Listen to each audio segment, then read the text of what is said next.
কি বলবো বলেন, ভিডিও শুরু করি একটা কথা চিন্তা করে হয়ে যায় আরেকটা।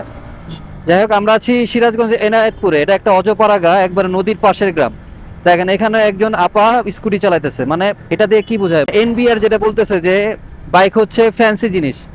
এটা যদি ফ্যান্সি জিনিস হতো, এটা এই গ্রামের এই সাধারণ আমার এই আপা চালাইতো না। এটা প্রয়োজন।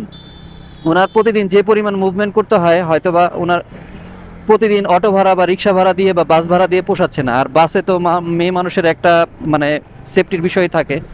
সো উনি কি করতেছে, উনি নিজে একটি ভেহিকেল কিনছে, একটা বাইক কিনছে, তার নিজের পরিবহন, যেখানে তিনি নিজে ড্রাইভ করে স্বাচ্ছন্দ্য বোধ করছে। তো এই জিনিসগুলো আমাদের যারা কর্তৃপক্ষ আছে তাদের এই জিনিসগুলো বোঝা উচিত, যে বাইক মানুষ কেন চালায়। ঠিক আছে, এই জিনিসগুলো বোঝা উচিত।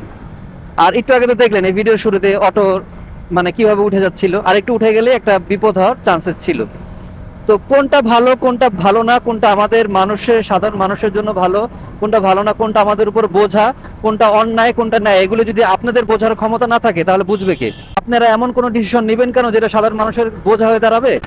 আর আপনারা এমন কোনো ডিসিশন নেবেন কেন যে আমাদের রাস্তায় দ্বারা আপনাদের বিপক্ষে আন্দোলন করতে হবে? তাহলে আপনাদের ওই পজিশনে থাকার গ্রহণযোগ্যতা কতটুকু?